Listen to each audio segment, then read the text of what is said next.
To escape the attack.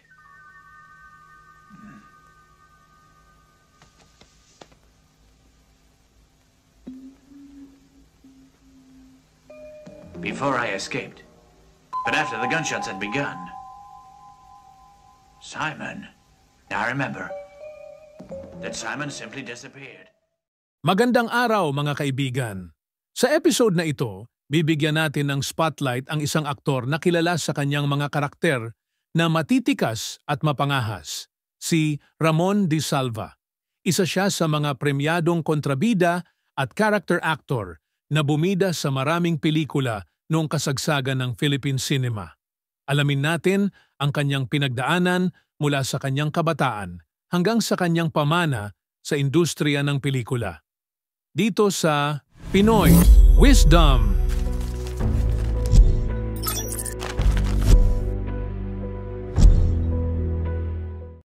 Si Ramon de Salva ay ipinanganak bilang Ramon D. Salvador noong March 23, 1921 sa Maynila. Bata pa lamang, nahilig na siya sa mga pelikula at teatro, ngunit hindi niya inakalang tatahakin niya ang landas ng showbiz. Sa kanyang kabataan, lumaki siya sa isang panahong puno ng hamon, partikular noong panahon ng digmaan, ngunit nanatiling matibay ang kanyang dedikasyon sa sining. Hindi naging madali ang kanyang pagsisimula sa industriya, ngunit pinilit niyang patunayan ang kanyang sarili sa bawat pagkakataon.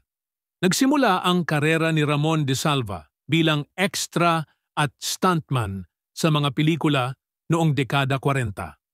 Ang kanyang matikas na tindig, matapang na itsura, at natural na karisma ay mabilis na napansin ng mga direktor na nagbigay sa kanya ng mas malaking papel. Hindi nagtagal, naging isa siya sa mga pangunahing kontrabida ng kanyang panahon. Sa pelikulang Pilipino, ang pagiging kontrabida ay isang napakahalagang papel. At si Ramon de Salva ay hindi lamang gumanap dito. Itinaguyod niya ito bilang isang sining.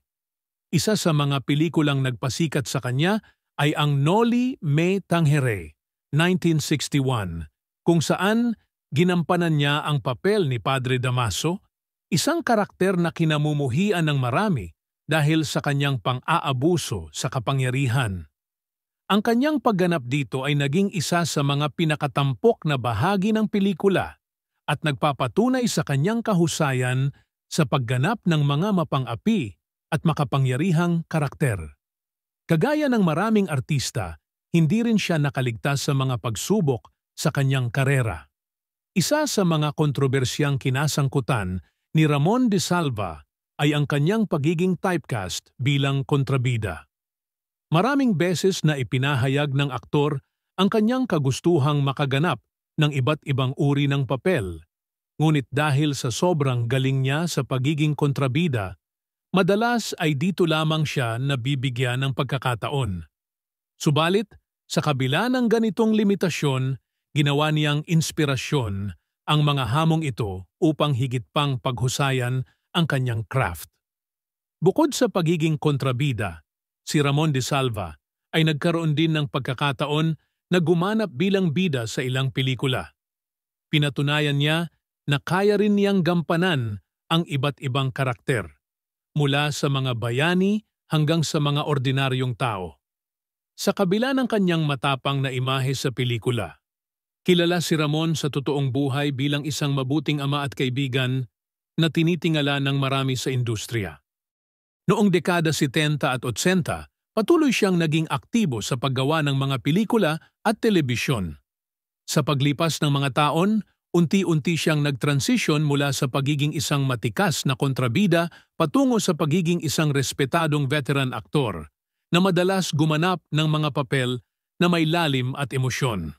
Pumanaw si Ramon de Salva noong August 3, 1989 sa edad na 68. Ang kanyang pagpanaw ay isang malaking kawalan sa industriya, ngunit ang kanyang mga pelikula at ang mga karakter na kanyang ginampanan ay nananatiling buhay sa puso ng kanyang mga tagahanga.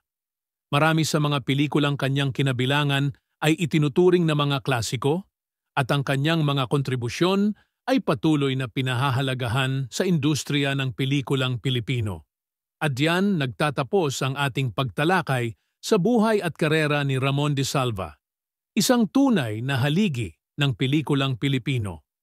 Ang kanyang dedikasyon sa sining ng pag-arte, lalo na sa pagganap ng mga mapanghamong papel, ay nagsilbing inspirasyon sa maraming artista at manunood.